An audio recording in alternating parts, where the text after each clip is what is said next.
That completes Welsh questions. Before we come to the Prime Minister's questions, I would like to point out that the British Sign Language interpretation of proceedings is available to watch on Parliament Live TV.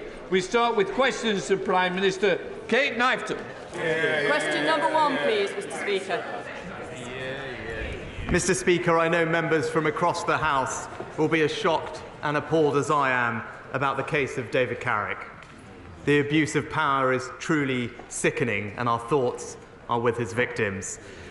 The police must address the failings in this case, restore public confidence and ensure the safety of women and girls.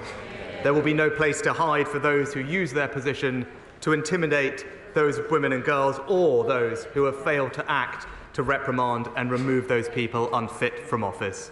Mr. Speaker, this morning I had meetings with ministerial colleagues and others. In addition to my duties in this House, I shall have further such meetings later today. Kate Knifton. Thank you, Mr. Speaker. As the project champion for the North Midlands Manufacturing Corridor, next week I'm bringing together businesses, leaders and local councillors from across the region in Parliament to set out to Department for Transport officials the importance of the A50-A500 corridor. The Prime Minister understands the importance of investing in our infrastructure and unlocking the potential of our towns and cities. So will he urge government colleagues from Bays and DLUC to attend the meeting and to hear more about the benefits this investment would bring to our region? Mr. Speaker, the Government recognises the strategic importance of the A50-A500 corridor to the Midlands. I know final decisions on this scheme will be made in the third road investment strategy, which is fully published next year, but I know my honourable friend will be contacting ministers in the relevant departments to invite them to hear her case. We now come to the Leader of the Opposition, Keir Starmer. Thank you, Mr. Speaker. Can I join with the Prime Minister in his comments about the dreadful case of Carrick? Mr. Speaker, it's 3 minutes past 12. If somebody phones 999 now because they have chest pains and fear it might be a heart attack, when would the Prime Minister expect an ambulance to arrive?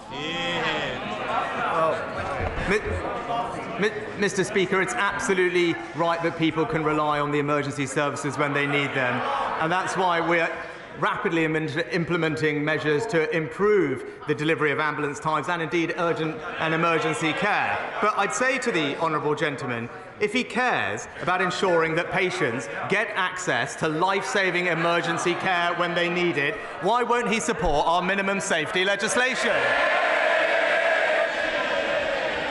Mr. Speaker, the Prime Minister can deflect all he likes, but for the person suffering from chest pains, the clock started ticking straight away. Every minute counts. That's why the government says an ambulance should be there in 18 minutes. In that case, it would mean just about 20 past 12. Now, I know he doesn't want to answer the question I asked him, so I'm going to ask him again. When will that ambulance arrive?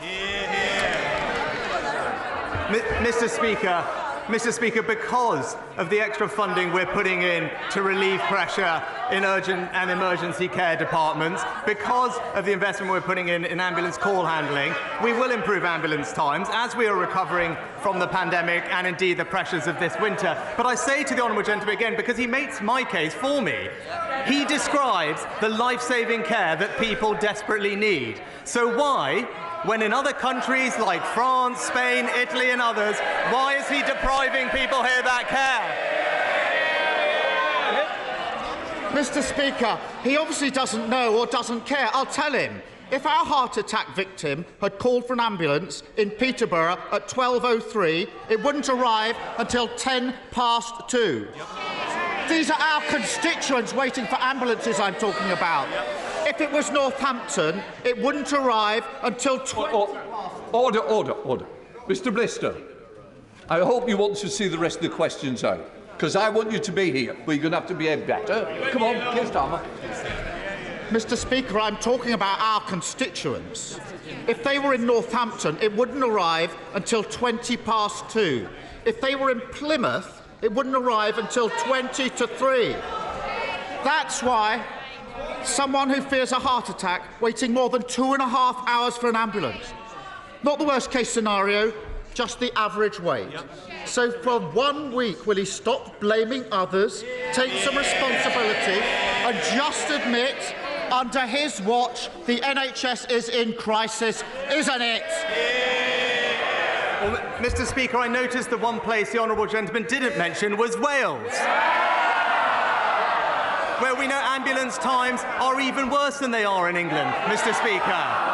No, and the reason that is the case, because this is not about politics. This is about the fact that the NHS in Scotland, in Wales, in England is dealing with unprecedented challenges, recovering from COVID, dealing with a very virulent and early flu season, and everyone is doing their best to bring those wait times down. But again, I'll ask him, if he believes so much in improving ambulance wait times, why won't he support our minimum safety legislation? Mr. Speaker, he won't answer any questions and he won't take any responsibility. By 1 o'clock, our heart attack victim is in a bad way. Sweaty, dizzy, chest tightening. This is a heart attack and they're shouting, this is your constituent. By that time, they should be getting treatment. But an hour after they've called 999, they're still lying there, waiting, listening to the clock tick. How does he think they feel knowing an ambulance could be still hours away?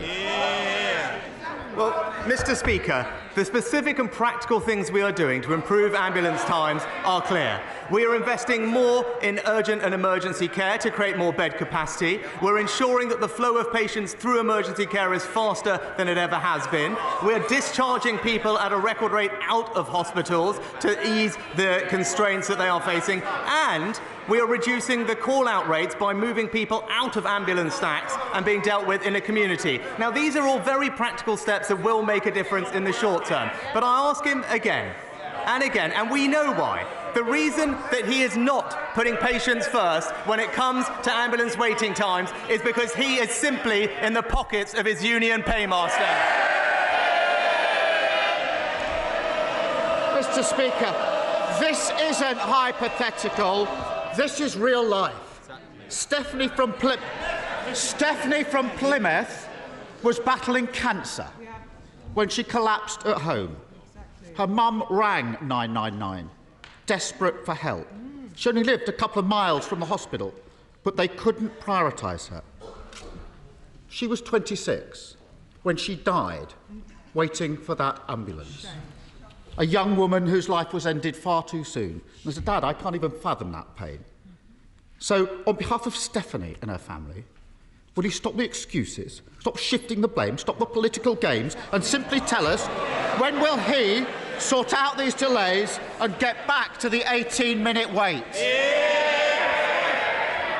Mr. Speaker, of course Stephanie's case is a tragedy. Of course, people are working as hard as they can to ensure people get the care they need. But he talks about political games. He is a living example of playing political games when it comes to people's healthcare. I've already mentioned what's been going on in Wales. Is he confident in the Labour-run Wales NHS that nobody is suffering right now? Of course they are, Mr. Speaker, because the NHS everywhere is under pressure. What we should be doing is supporting those doctors and nurses to make the changes that we are doing to bring the care to those people. But I'll ask him this. If he is so concerned about making sure that the Stephanies of the future get the cares they need, why is he denying those families the guarantee of emergency life-saving care?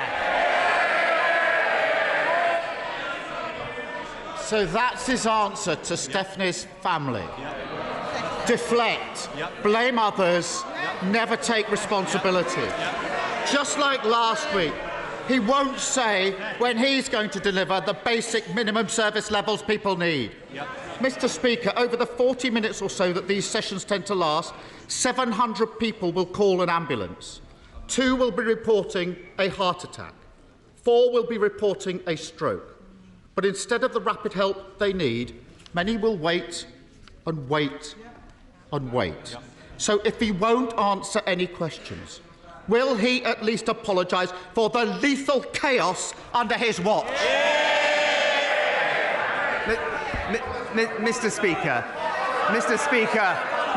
he asked about the minimum safety levels. We will deliver them as soon as we can pass them. Why won't he vote for them, first of all?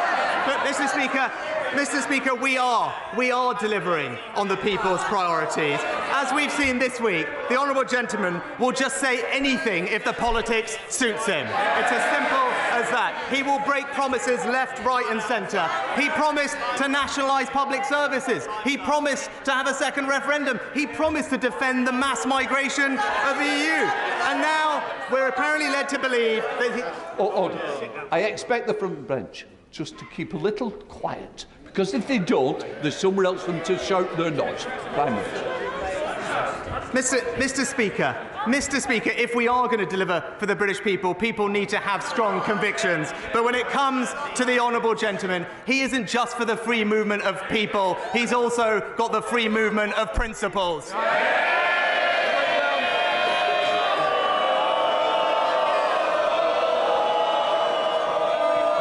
Mr. Speaker, on Monday, the independent Net Zero review was published by my honourable friend, the member for Kingswood. Does my right honourable friend join me in welcoming many of those recommendations, and in particular to provide clarity and continuity to all those working to decarbonise our economy, especially those supporting South Shropshire Climate Action Group in my constituency? Well, Mr. Speaker, can I thank my right honourable friend, the member for Kingswood, for his review, but also pay tribute to my right honourable friend for his work in this area. I'm pleased that the report recognised the UK's leadership in tackling climate change and catalysing a global transformation in how other countries are dealing with it. We have, as the report acknowledged, exceeded expectations to decarbonise, and we're responding to the full range of the review's requests and recommendations in the coming year. Leader of the SNP, Stephen Flynn. Mr. Speaker, to promise is a thing, to keep it is another.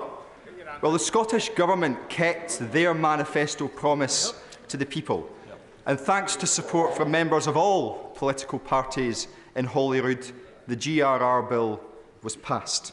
Surely in that context, the Prime Minister must recognise that it is a dangerous moment for devolution when both he and indeed the Leader of the Opposition seek to overturn a promise made between Scotland's politicians and Scotland's people.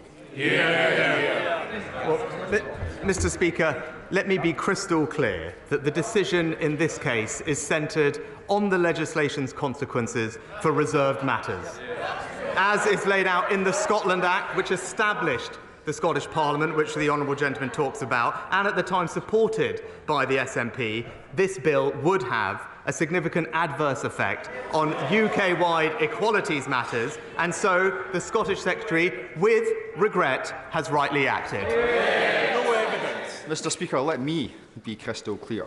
This is the Conservative Party seeking to stoke a culture war against some of the most marginalised people in society, and Scotland's democracy is simply collateral damage. And on that issue of democracy, let's reflect, because on Monday the UK Government introduced legislation to ban the right to strike against the express wishes of the Scottish Government. On Tuesday they introduced legislation to overturn the GRR against the express wishes of the Scottish Government, and this evening they will seek to put in place legislation that rips up thousands of EU protections against the express wishes of the Scottish Government. Are we not now on a slippery slope from devolution to direct rule?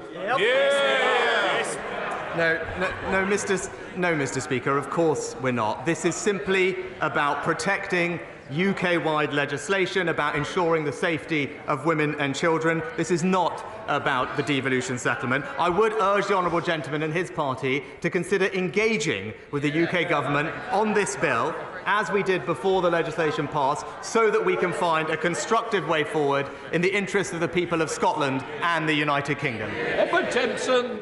Thank you very much, Mr. Speaker. The care, education and support that children receive in their earliest years has the biggest impact on their future life outcomes. And that's why the affordability, accessibility and quality of childcare is so important for families in Edinburgh and right across the country. Yet, despite significant investment by the UK government since 2010, for too many families, the childcare system remains inflexible, complex and expensive. So, can I ask my right honourable friend to restate to this House his commitment to address this essential and pressing issue so that every child can have the best start in life? Well, I know this is a topic my honourable friend knows very well from his own background, and he's right that it is essential to access quality childcare, which is why we provide every 3- and 4-year-old eligible with at least 15 hours a week of free childcare, and we are considering new plans to improve the cost, choice and affordability of childcare, whether consulting on ratios or indeed supporting more people to become childminders. A Transport Secretary implying NHS workers are deliberately putting people in danger. A Health Secretary pitting dedicated nurses against vulnerable patients. Does the Prime Minister really expect the public to believe that the very people who have dedicated their lives to saving life and limb are so reckless? Or is it not the case that this government have pushed them to their absolute limit and they have no other option but to strike? Mr. Speaker, we have enormous respect and gratitude for all our public sector workers, especially those in the NHS, which is why we have backed them with not just record funding, but also record investment in more doctors and nurses, 15,000 more doctors, 30,000 more nurses, and more life-saving equipment, which will help them do their jobs, and we continue to want to engage constructively in dialogue with them. David Simmons. Well, thank you, Mr. Speaker. Ruislip, Northern and Pinner has a great many car-dependent, older and disabled constituents, many of whom are horrified to read that the Mayor of London may have manipulated the outcome of his own consultation, in order to impose an unwanted £12.50 daily charge every time they go to a medical appointment or attend hospital. So, does my right honourable friend agree with me that any further rollout of the ULEZ should be paused until these matters have been fully investigated? Well, my honourable friend has rightly pointed out that transport in London is devolved to the Labour Mayor of London, and it is disappointing that the Mayor, backed by the Leader of the Opposition, is choosing not to listen to the public, expanding the zone against the overwhelming views of residents and businesses. I urge the Mayor to properly reconsider and respond to these serious concerns. Mr. Speaker, the Prime Minister showed his card this week by ramming through the sacking nurses bill. He has literally gone from clapping nurses to sacking them. His Transport Secretary has said that the bill is unworkable, and the Education Secretary has said that it is not needed. Why does he still want the bill? Mr. Speaker, it was the Labour Party that showed their cards this week when it came to backing working people. What I'd say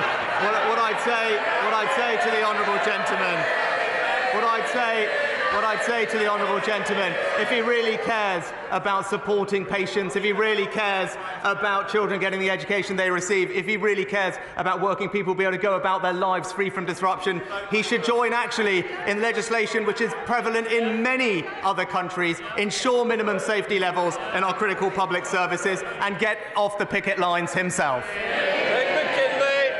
Thank you, Mr. Speaker. Continuing a theme, evidence is now very clear that the London Mayor's sham consultation has suppressed 5,000 negative responses from members and supporters of Fair Fuel UK, of which I am the APPG chairman. Now, what angers me is this is a tax against my residents in South Thanet. It's a tax against Kent residents. It's a tax against all of the home counties. This is true taxation without representation.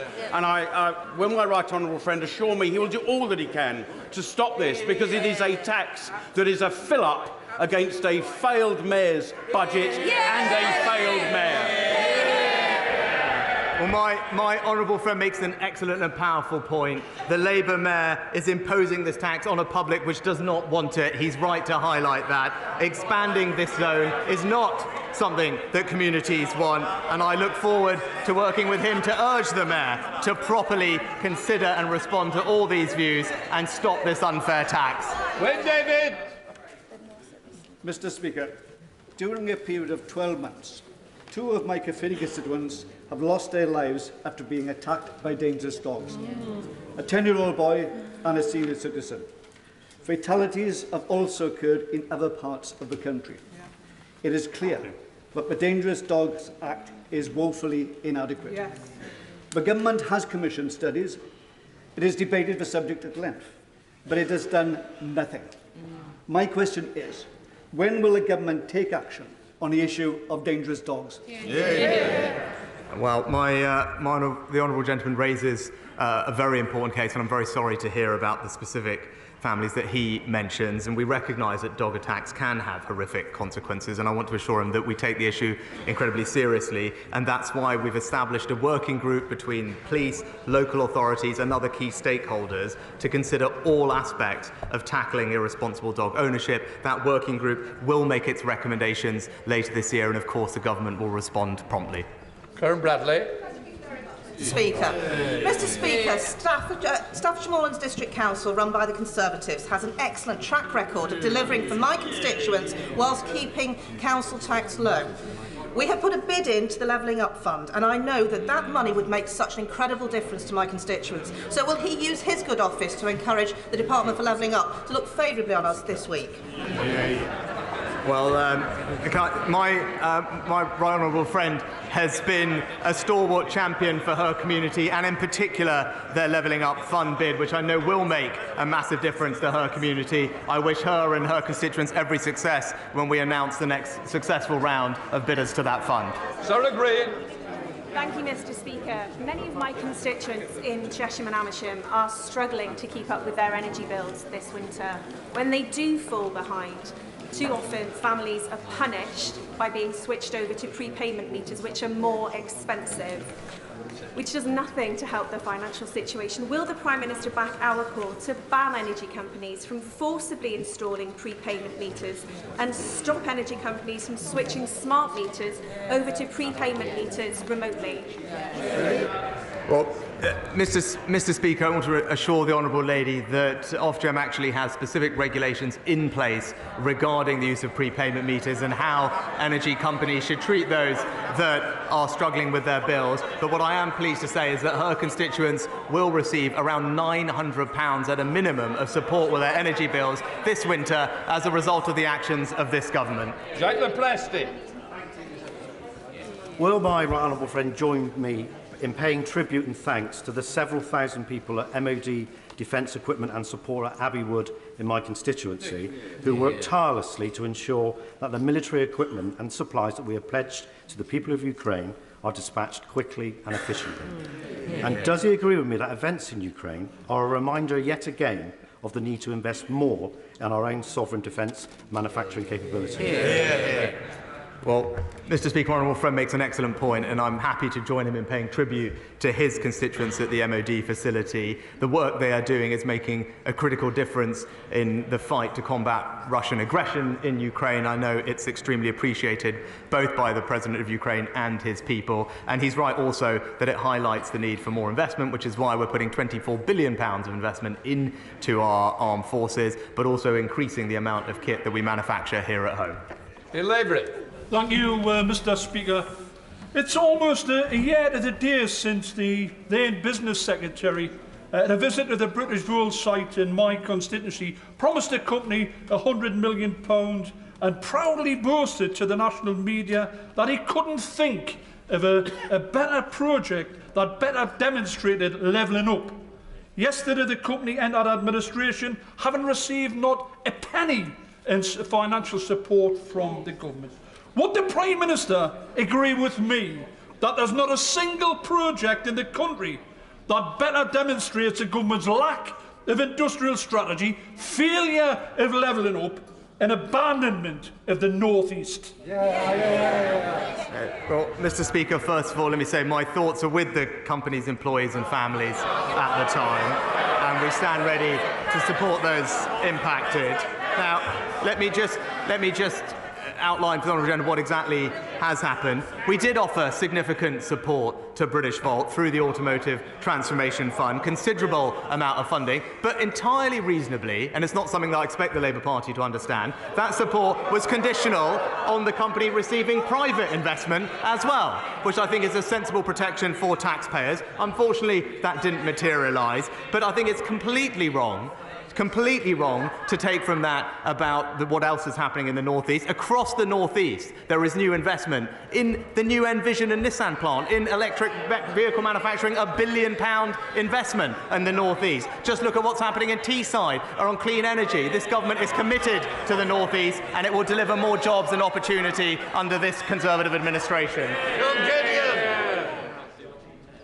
Thank you, Mr. Speaker. Mr. Speaker, the Prime Minister has long been a friend to business. As Chancellor, he listened to businesses in Stoke-on-Trent Central about their issues. Stoke-on-Trent has a wide range of manufacturing, fabrication and engineering excellence. Does he agree with me that growing these activities is a vital strand of our levelling up ambitions? And may I invite him to revisit my constituency to meet with them? Why, my honourable friend is an excellent champion for her constituents, and particularly her advanced manufacturing businesses, which I've had the pleasure of visiting with her in the past. It's important that we support those businesses on energy prices, which we are doing through the announcement the Chancellor recently made, particularly with regard to generous support for energy-intensive industries. And indeed, they can also apply for up to £315 million of capital grant funding to help them make the transition to net zero. On Butler. Thank you, Mr. Speaker. Mr. Speaker, when I had breast cancer, I had phenomenal nurses. When I had to be rushed to the A&E, the ambulance crew looked after me. Unison, GMB, they're on strike because no one's negotiating with them. Mr. Speaker, for the first time in the Royal College of Nursing history, they have balloted and they are on strike today. I've spoken to the General Secretary of the RCN. She's adamant she wants to end the disputes. She just needs a meeting with the Prime Minister. Will the Prime Minister show leadership and meet with the RCN? Just a simple yes or no.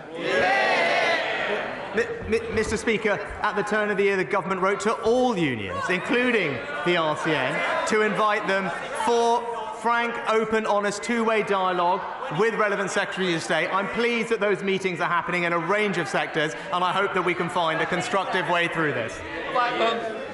Speaker, as we approach Holocaust Memorial Day, colleagues can sign the early day motion, they can sign the Book of Commitment, they can attend the various commemorative services. I have to report some very sad news to the House, that the well-known Holocaust survivor, Ziggy Schipper, died at the age of 93 in the early hours of this morning. He was a survivor of Auschwitz, Birkenau and Stothof concentration camps. He spent his life in this country spreading his message of hope to young people.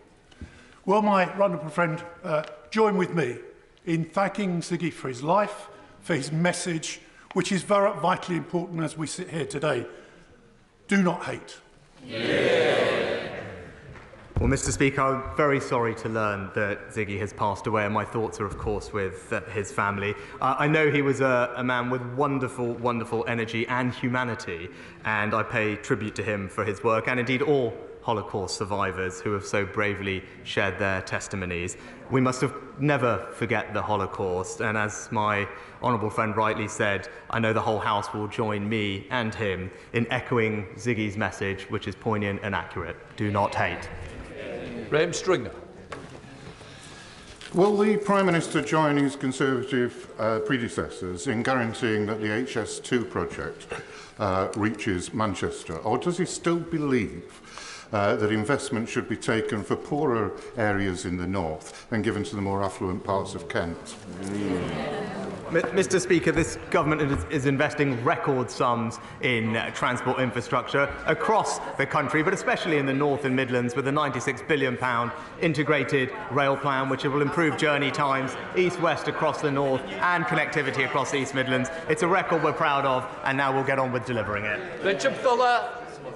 Speaker, there's been a 40% increase in patients on roll with GPs in Biggleswade in the last 15 years, but last week proposals for a Biggleswade Health Hub were not progressed, despite support, financial support from Conservative-controlled Central Bedfordshire Council. So can my right honourable friend advise me what is the status of our manifesto commitment to infrastructure first, and will he and his ministers work with me to bring together the various parts of the NHS to bring the Biggleswade Health Hub back on track?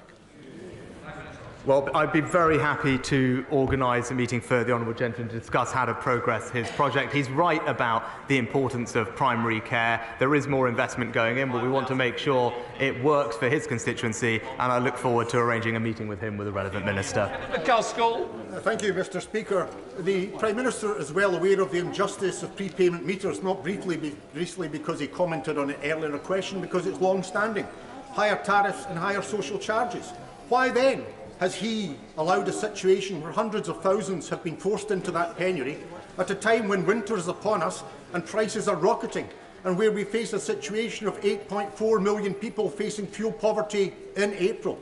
All he requires to do is to instruct, through himself or through a minister, Ofgem to ensure that there's an equalisation of tariffs between debit and credit, and also that his government takes steps to provide a fund for those who have seen debt arise because of his government's failures. Will he end that manifest injustice of the poor paying most? Well, Mr. Speaker, I think the honourable gentleman's proposal would also increase bills for many millions of families, so I'm not sure it is the right approach. But what we are doing is providing around £900 of specific support with all families' energy bills this winter. There's further targeted support for those who are most vulnerable, which is absolutely the right thing to do. And, as the Chancellor has already announced, we're consulting on what the best thing to do going forward, including options, as he mentioned, such as a social tariff, as part of our wider reforms to the retail energy market.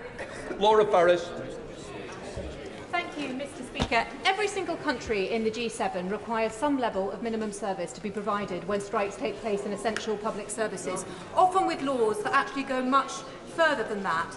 Does my right honourable friend agree that the British people should be entitled to the same basic level of protection when strikes take place in these services? And does he think the former Labour Prime Minister Tony Blair had a point when he said last year the big defect at the birth of the Labour Party was its tie to organised labour? Well, Mr. Speaker, my honourable friend put it very well, but she's right to make the point that what we're proposing is in line with the vast majority of other countries around the world. Indeed, many countries ban strikes in blue light services altogether. We are not doing that. We are joining countries across continental Europe in having minimum safety laws, which I think reasonably the public would expect to have a level of emergency life-saving care in the event of strikes. I think that's a common sense, reasonable position to take, and we all know why the party opposite can't bring themselves to support it. Thank you, Mr. Speaker. This month, the right honourable member for Stratford-upon-Avon was forced to pay millions to HMRC to settle a tax dispute. Was the Prime Minister aware of the investigation when he appointed him to his Cabinet and as Chairman of the Conservative Party? Will the Prime Minister demand accountability from his Cabinet members about their tax affairs? Well, Mr. Speaker, my honourable friend has already addressed this matter in full, and that's nothing more that I can add. Speaker, if I may, I would like to begin by putting on record this House's heartbreak at the tragic death this morning of our friend Dennis, the Minister of Interior Affairs in Ukraine, and his deputy, and all those who were killed in that tragic accident. I'm sure this House is united in our feeling on that. Turning to more local affairs, as many have pointed out, the government, I understand, is in the final furlongs of giving out its levelling up bids, and I must ask him to look kindly upon building the borough market of the Midlands and building a future Meditech hub in Rutland. So can he assure me that not just urban, but also rural areas will be levelled up? Well, Mr. Speaker, let me join with my honourable friend in paying tribute to the family of the Interior Minister in Ukraine. I know our thoughts will be with him at this difficult time. And also I can confirm to her that this government believes levelling up should apply equally everywhere across our United Kingdom. Urban and rural communities up and down the country will get the benefit of having the investment that they deserve, making sure that we can spread opportunity and ensure everyone has pride in the place that they call home. Thank you very much, Mr Speaker. David Cameron said the Scottish Parliament was one of the most powerful devolved parliaments in the world. Yet the Prime Minister continues to block the Scottish Parliament's clear mandate to allow Scots to choose their own future. And on Monday he sent his MPs through the lobbies to deny Scottish workers the right to strike despite overwhelming Scottish Parliament opposition. And on Tuesday he sent his Secretary of State for Scotland to block an act of the Scottish Parliament voted for by 70% of MSPs, including Tories. Does he still think that David Cameron's ridiculous assertion holds any water whatsoever? Mr. Speaker, there have been 347 acts passed by the Scottish Parliament, which is undeniably one of the most powerful devolved legislatures anywhere in the world. In this exceptional case, it's clear that the Act does have adverse consequences for UK-wide equalities legislation. So in those very exceptional circumstances, the Scottish Secretary has regretfully taken the decision to block passage of the legislation. But as I said previously, we want to engage in a dialogue with the Scottish Government to ensure that we can find a constructive way through. The British people rightly expect us to be able to control our borders, so I was very pleased that the Prime Minister made one of his 5 priorities the need to stop the boats in the Channel. Can he reassure me and my constituents in Newcastle-under-Lyme that not only will we bolster the patrols on the French beaches, but we will make sure that people who do make that dangerous journey and arrive are removed? Well, Mr. Speaker, my honourable friend is right that this is a priority for all our constituents. He's right to highlight the new deal that we have with France, which increases funded patrols on French beaches by 40%. And as he said, we must go further to solve this problem once and for all. And that means introducing new legislation that makes it unequivocally clear that if you enter the UK illegally, you should not be able to stay here, but instead will be swiftly detained and removed. Imran Hussain, Mr. Speaker, last night the BBC revealed the Foreign Office knew the extent of Narendra Modi's involvement in the Gujarat massacre that paved the way for the persecution of Muslims and other minorities we see in India today, with senior diplomats reporting that the massacre could not have taken place without a climate of impunity created by Modi, and that he was, in the FCO's own words, directly responsible for this violence. Given that hundreds were brutally killed and that families across India and the world, including here in the UK, are still without justice, does the Prime Minister agree with his diplomats in the Foreign Office that Modi was directly responsible? And just what more does the Foreign Office know of his involvement in this grave act of ethnic cleansing? Well, Mr. Speaker, the UK government's position on this has been clear and long-standing and hasn't changed. Of course, we don't tolerate persecution where it appears anywhere, but I'm not sure I agree at all with the characterisation that the honourable gentleman has put forward. That completes Prime Minister's questions. I'll just let the chamber clear.